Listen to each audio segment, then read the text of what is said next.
नमस्कार मित्रों, आज हम बात करने वाले हैं फ्यूचर टेट के सेकंड ईयर के 6 अप्रैल 2021 को जो पेपर ऑनलाइन सीबीटी परीक्षा में पूछा गया था, इसके बारे में हम चर्चा करेंगे। तो आज पेपर नंबर 3, चलो शुरू करते हैं।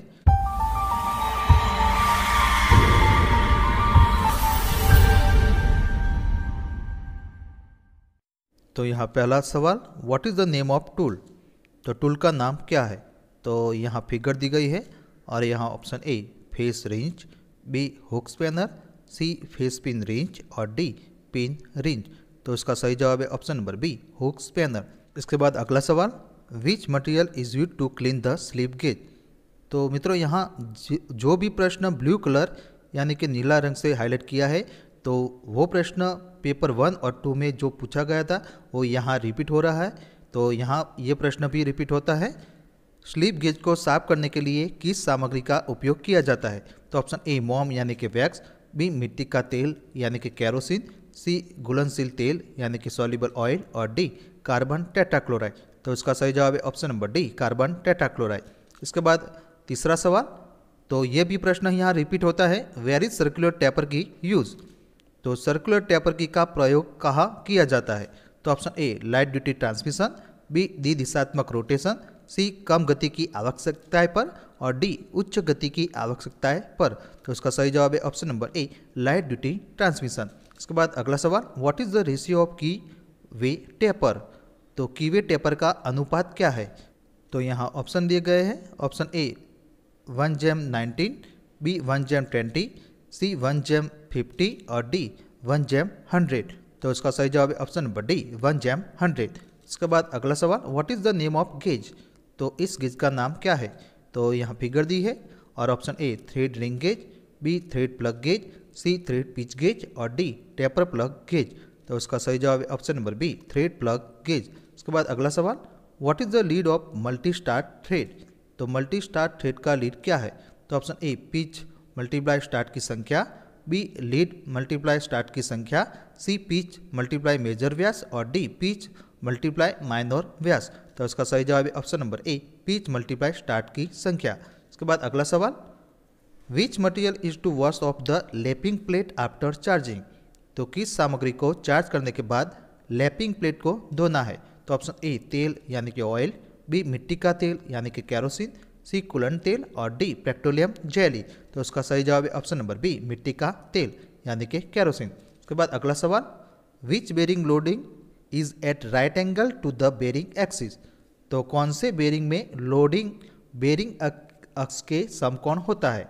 तो option A thrust bearing, B general bearing, C solid bearing और डी स्प्लिट बेरिंग।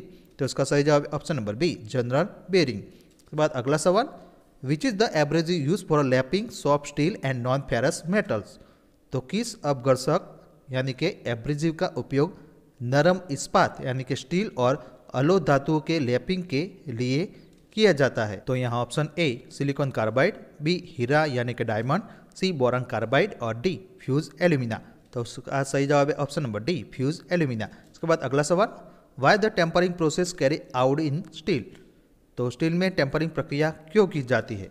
तो ऑप्शन ए काटने की क्षमता जुड़ने के लिए, बी स्ट्रेस और स्ट्रेन को दूर करने के लिए, सी गैस संरचना को परिष्कृत करने के लिए और डी कठोरता और टफनेस को रेगुलेट करने के लिए।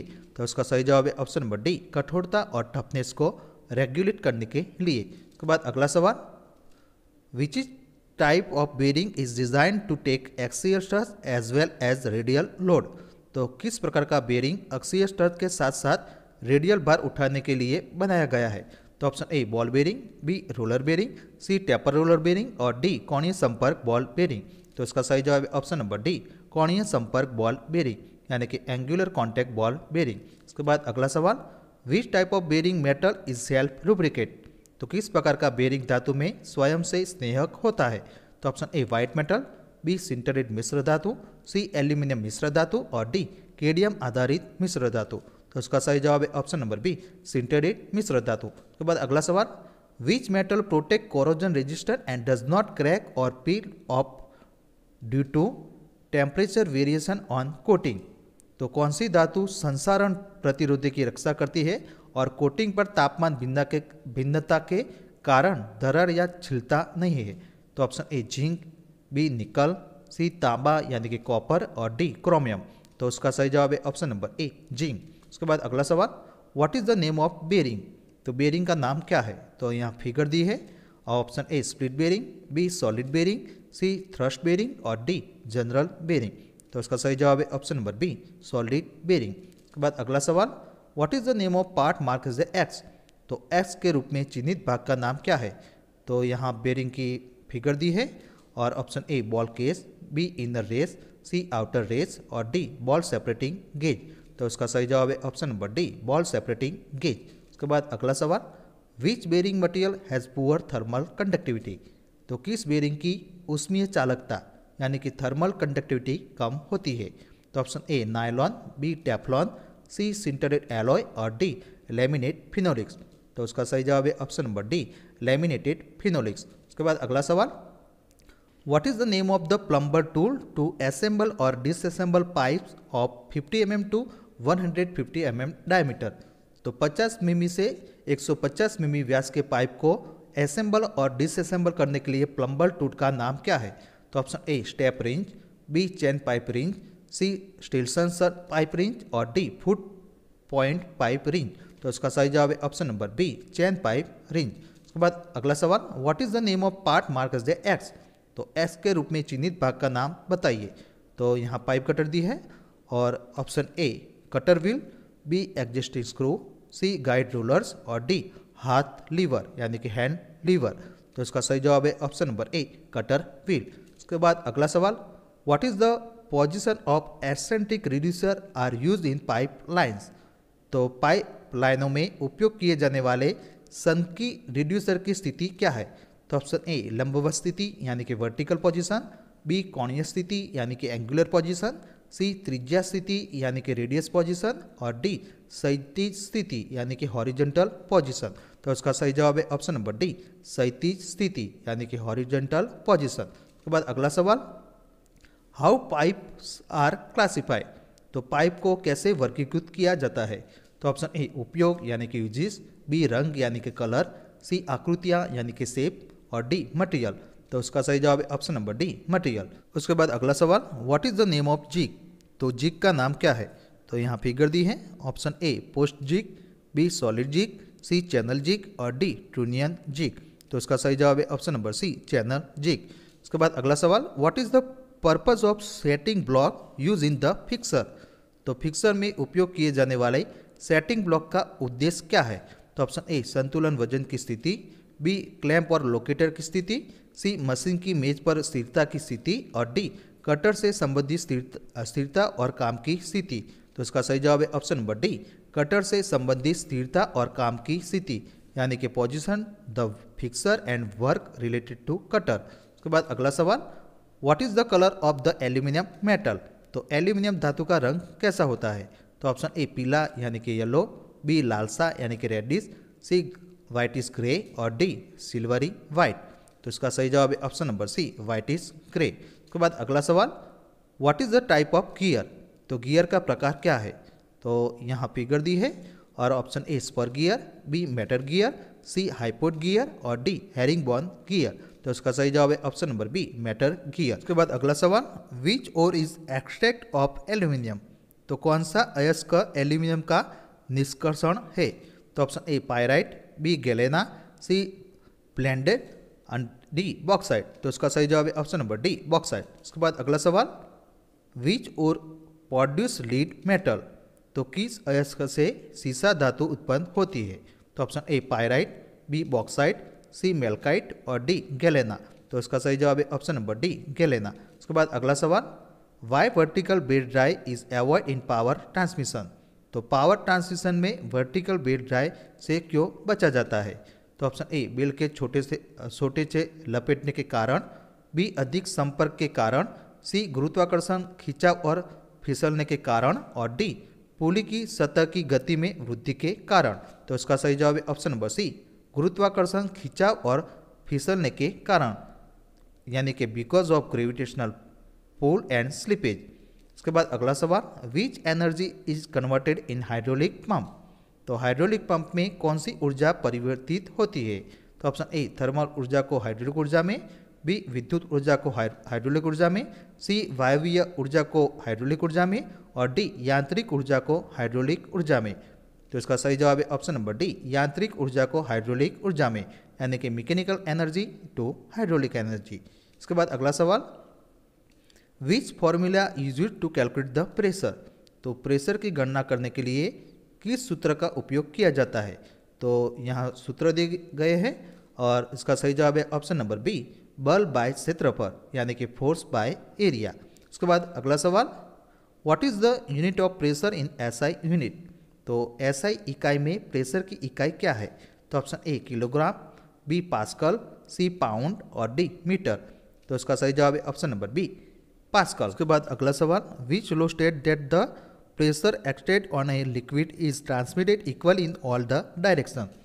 तो किस नियम में कहा गया है कि एक तरल पर डाला गया दबाव सभी दिशाओं में समान रूप से प्रसारित होता है। तो option A Boyle's law, B Pascal का नियम, सी हुक का नियम और डी आर्किमिडीज सिद्धांत। तो इसका सही जवाब है ऑप्शन नंबर बी, पास्कल का नियम, यानी कि पास्कल लॉ। उसके बाद अगला सवाल, which system is used to move load with less effort. तो कम प्रयास में लोड को स्थानांतरित करने के लिए किस प्रणाली का प्रयोग किया जाता है। तो option A pneumatics, B hydraulics, C दबाव यानी कि प्रेशर और डी हवा का प्रवाह यानी कि फ्लो ऑफ एयर। तो इसका सही जवाब है ऑप्शन नंबर ए न्यूमेटिक्स। उसके बाद अगला सवाल, what is the name of clutch. तो क्लच का नाम क्या है। तो यहाँ फिगर दी है और option A dog clutch, B शंकु क्लच यानी कि कॉर्न क्लच, सी वायु क्लच यानी कि एयर क्लच और डी सेंट्रीफ्यूगल क्लच। तो इसका सही जवाब है ऑप्शन नंबर बी शंकु क्लच यानी कि कॉर्न क्लच। उसके बाद अगला सवाल, which coolant oil is emulsify with water. तो कौन सा शीतलक तेल पानी के साथ इम्यूसिफाई होता है। तो ऑप्शन ए सॉल्युबल तेल, बी मिट्टी का तेल यानी कि केरोसिन, सी खनिज तेल यानी कि मिनरल ऑयल और डी लार्ड तेल। तो उसका सही जवाब है ऑप्शन नंबर ए सॉल्युबल तेल यानी कि सॉल्युबल ऑयल। उसके बाद अगला सवाल, which property state that the temperature of the lubricant is able to flow freely wide pour rate. तो कौन सी गुण ये बताता है कि स्नेहक का तापमान डालते समय स्वतंत्र रूप से प्रवाह करने में सक्षम है। तो ऑप्शन ए तेलीयता यानी कि ऑयलनेस, बी अग्निबिंदु यानी कि fire point, C pour point और डी फ्लैश पॉइंट। तो इसका सही जवाब है option number C pour point. उसके बाद अगला सवाल, what is the main advantage of toothed chain drive. तो दांतेदार चैन ड्राइव का मुख्य लाभ क्या है। तो ऑप्शन ए टेंशन चैन ड्राइव का बढ़ना, बी शांत और यूनिफॉर्म ड्राइव प्रदान करे, सी कम दूरी में शाफ्ट के बीच एफिशिएंट और डी उच्च गति कम टॉर्क संचरण प्रदान करे। तो उसका सही जवाब है ऑप्शन नंबर बी शांत और यूनिफॉर्म ड्राइव प्रदान करे यानी कि provide noiseless and uniform drive. उसके बाद अगला सवाल, which crane is used in remote place and off site. तो दूरस्थ स्थान और ऑफ साइट के लिए किस क्रेन का उपयोग किया जाता है। तो option A gantry crane, B pillar jib crane, C travelling wall crane और डी ट्रक माउंटेड क्रेन। तो इसका सही जवाब है option number D truck mounted crane. उसके बाद अगला सवाल, what is the purpose of hydraulic floor crane. तो हाइड्रोलिक कैन का उद्देश्य क्या है। तो ऑप्शन ए बार उठाने के लिए, बी बार को स्थानांतरित करने के लिए, सी भारी बार को उठाने या संचालन करने के लिए और डी लोड को बढ़ाने और कम करने के लिए। तो उसका सही जवाब है ऑप्शन नंबर सी भारी बार उठाने या संचालन करने के लिए। उसके बाद अगला सवाल, what is the name of the crane. तो क्रेन का नाम क्या है। तो यहाँ फिगर दी है और option A pillar jib crane, B gantry crane, C travelling crane और डी ब्रैकेट जीप क्रेन। तो उसका सही जवाब है option number A pillar jib crane. उसके बाद अगला सवाल, how jib crane is use to move the load. तो बार को स्थानांतरित करने के लिए जीप क्रेन का उपयोग कैसे किया जाता है। तो ऑप्शन ए त्रिज्यात यानी कि रेडियली, बी लंबवत यानी कि वर्टिकली, सी क्षैतिज यानी कि हॉरिजेंटली और डी झुका हुआ कोण यानी कि इंक्लाइंड एंगल। तो उसका सही जवाब है ऑप्शन नंबर सी क्षैतिज यानी कि हॉरिजेंटली। अगला सवाल, तो मित्रों यहाँ पे 41 से 60 जो प्रश्न है ये वर्कशॉप कैलकुलेशन एंड साइंस के हैं। तो यहाँ which is the main purpose of using the lubricant oil in engine moving part. तो इंजन चलती भागों में स्नेहक तेल का उपयोग करने का मुख्य उद्देश्य क्या है। तो यहाँ ऑप्शन दी गए हैं। ऑप्शन ए क्षमता बढ़ाने के लिए, बी घर्षण को कम करने के लिए, सी वहन क्षमता में सुधार करने के लिए और डी स्थायी तत्व में सुधार करने के लिए। तो उसका सही जवाब है ऑप्शन नंबर बी, घर्षण को कम करने के लिए, यानी कि टू रिड्यूस फ्रिक्शन। उसके बाद अगला सवाल, विच depend on the frictional force. तो घर्षण बल पर कौन निर्भर करता है। तो ऑप्शन ए धातुओं का प्रकार, बी संपर्क सतहों, सी संपर्क धातु की मात्रा और डी धातुओं की गुणवत्ता। तो उसका सही जवाब है ऑप्शन नंबर बी, संपर्क सतहों, यानी कि कॉन्टैक्ट सरफेस। उसके बाद अगला सवाल, what cases the efficiency of machine bye maintaining the lubrication. तो स्नेहन बनाए रखने से मशीन की दक्षता यानी कि एफिशिएंसी का क्या कारण है। तो ऑप्शन ए बढ़ती है यानी कि इंक्रीज, बी कम हो जाती है यानी कि डिक्रीज, सी वही रहता है यानी कि रिमेन सेम और डी प्रभावित नहीं करता है।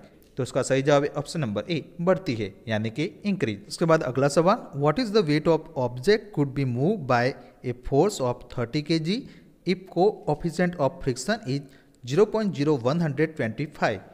तो यदि घर्षण गुणांक 0.0125 है तो किसी वस्तु का भार 30 kg के बल द्वारा कितना स्थानांतरित किया जा सकता है। तो यहाँ ऑप्शन दिए गए हैं और इसका कैलकुलेशन भी हमने किया है और इसका सही जवाब है ऑप्शन नंबर डी, 2400 kg। इसके बाद अगला सवाल, what is the centre of gravity of rectangular body. तो आयतकार पिंड के गुरुत्व का केंद्र क्या है। तो ऑप्शन ए आयत की लंबी भुजा, बी आयत की छोटी भुजा, सी इसके विकर्णों के प्रतिच्छेदन बिंदु पर और डी कोनों पर। तो इसका सही जवाब है ऑप्शन नंबर सी, इसके विकर्णों के प्रतिच्छेदन बिंदु पर, यानी कि at the point of intersection of it diagonals. इसके बाद अगला सवाल, what is the name of call biggest chord of the circle. तो चक्र का सबसे बड़ा चाप को क्या कहा जाता है। तो ऑप्शन ए आर्क, बी व्यास यानी कि डायमीटर, सी त्रिज्या यानी कि रेडियस और डी विकर्ण यानी कि डायगोनल। तो उसका सही जवाब है ऑप्शन नंबर बी, व्यास यानी कि डायमीटर। उसके बाद अगला सवाल, what is the diameter of the circle if the area of the circle is 78.5 centimetre square. तो वृत्त का क्षेत्रफल 78.5 सेंटीमीटर स्क्वायर है तो वृत्त का व्यास क्या है। तो option A 5 centimetre, B 10 centimetre, C 50 centimetre और डी 5.5 सेंटीमीटर। तो उसका भी हमने यहाँ कैलकुलेशन की है और उसका सही जवाब है ऑप्शन नंबर डी, 10 सेंटीमीटर। उसके बाद अगला सवाल, 5a² into B multiplication 8 into A की 5 पावर इंटू बी की 3 पावर का गुणन मान क्या है। तो यहाँ ऑप्शन दिए गए हैं और इसका सही जवाब है option number A, 40 into A की 7 पावर इंटू बी की 4 पावर। उसके बाद अगला सवाल, what is the value of any number raise to the power of 0। तो 0 की घात तक बढ़ाई गई किसी संख्या का मान क्या होगा। तो ऑप्शन ए 0, बी 1, बी -1 और डी इन्फिनिटी। तो इसका सही जवाब है ऑप्शन नंबर बी, 1। उसके बाद अगला सवाल, which is expanded from of a³ minus b³। तो a³ माइनस b³ का मान क्या है। तो यहाँ ऑप्शन दिए गए हैं और उसका सही जवाब है option number B, a minus B a² plus b² plus ab। उसके बाद अगला सवाल, which is the thermoplastic material. तो इनमें से कौन सी थर्मोप्लास्टिक सामग्री यानी कि मटेरियल है। तो option A butyl rubber, B nylon, C neoprene और डी विनाइल पॉलीमर। तो इसका सही जवाब है option number D, vinyl polymer. उसके बाद अगला सवाल, which force act on a crankshaft. तो क्रैंकशाफ्ट पर कौन सा बल कार्य करता है। तो option A shear stress, B torsional stress, C अनुलंबम स्ट्रेस यानी कि टेंसाइल स्ट्रेस और डी कंप्रेसिव स्ट्रेस। तो उसका सही जवाब है option number B, torsional stress. उसके बाद अगला सवाल, what is colour of metal fish when heated to 250 Celsius while doing the tempering process. तो टेम्परिंग प्रक्रिया करते समय एक धातु के टुकड़े को 250 सेल्सियस पर गर्म किया जाता है तो उस धातु के टुकड़े का रंग क्या होगा। तो ऑप्शन ए नीला यानी कि ब्लू, बी भूरा यानी कि ब्राउन, सी बैंगनी यानी कि पर्पल और डी पीला। तो इसका सही जवाब है ऑप्शन नंबर बी, भूरा यानी कि ब्राउन। उसके बाद अगला सवाल, what is the purpose of heat treatment. तो ऊष्मा उपचार की प्रक्रिया क्या है। तो ऑप्शन ए संरचना और गुणों को बदलने के लिए हीटिंग और कूलिंग की प्रक्रिया, बी आयामों को बदलने के लिए हीटिंग की प्रक्रिया, सी आयामों को मापने के लिए शीतलन की प्रक्रिया और डी हमारी आवश्यकता के अनुसार गर्म करने और झुकने की प्रक्रिया। तो उसका सही जवाब है ऑप्शन नंबर ए, संरचना और गुणों को बदलने के लिए हीटिंग और कूलिंग की प्रक्रिया। इसके बाद अगला सवाल, what is the expanded form of SP. तो एसपी का विस्तृत रूप क्या है, यानी कि फुल फॉर्म क्या है। तो ऑप्शन ए, चयनित मूल्य यानी कि सिलेक्टेड प्राइस, बी विशेष मूल्य यानी कि स्पेशल प्राइस, सी विक्रय मूल्य यानी कि सेलिंग प्राइस, और डी सुपर मूल्य यानी कि सुपर प्राइस। तो इसका सही जवाब है ऑप्शन नंबर सी, विक्रय मूल्य यानी कि सेलिंग प्राइस। इसके बाद अगला सवाल, what is denoted as a I. तो आई किसको निरूपित करता है। तो option A principal, B interest, C rate और डी ईयर। तो इसका सही जवाब है ऑप्शन नंबर बी, इंटरेस्ट। उसके बाद अगला सवाल, साधारण ब्याज क्या होगा यदि 12,000 की धनराशि 15,700 बन जाती है। तो यहाँ ऑप्शन दी गए हैं और यहाँ हमने कैलकुलेशन भी की है कि 15,700 में से 12,000 हम बात करेंगे तो हमें 3,600 रुपया आंसर मिलेगा। तो उसका सही जवाब है ऑप्शन नंबर बी, 3,600 रुपया। उसके बाद अगला सवाल, which authority publish schedule of rates. तो कौन सा प्राधिकरण दरों की अनुसूची प्रकाशित करता है। तो ऑप्शन ए व्यक्तिगत यानी कि इंडिविजुअल, बी निगम से संबंधित यानी कि कॉरपोरेट, सी पार्टनरशिप फर्म, और डी सरकारी विभाग यानी कि गवर्नमेंट डिपार्टमेंट। तो इसका सही जवाब है ऑप्शन नंबर डी, सरकारी विभाग यानी कि गवर्नमेंट डिपार्टमेंट। के बाद अगला सवाल, which of the impurity in cast iron make it hard and brittle. तो कास्ट आयरन यानी कि कच्चे लोहे में कौन सी अशुद्धता इसे कठोर और भंगुर बनाती है। तो option A silicon, B sulphur, C manganese, और डी फास्फोरस। तो उसका सही जवाब है ऑप्शन नंबर बी, सल्फर। के बाद अगला सवाल, what is the name of booklet the rates of various term are indicate. तो पुस्तिका का नाम क्या है जिनमें विभिन्न दरों का संकेत दिया जाता है। तो ऑप्शन ए मूल्य बैंक यानी कि प्राइस बैंक, बी मूल्य गुच्छा यानी कि प्राइस बंच, सी मूल्य सूचनांक यानी कि प्राइस टैग, और डी मूल्य सूची यानी कि प्राइस कैटलॉग। तो उसका सही जवाब है ऑप्शन नंबर डी, मूल्य सूची यानी कि प्राइस कैटलॉग। तो मित्रों नेक्स्ट वीडियो में हम पेपर 4 के बारे में चर्चा करेंगे।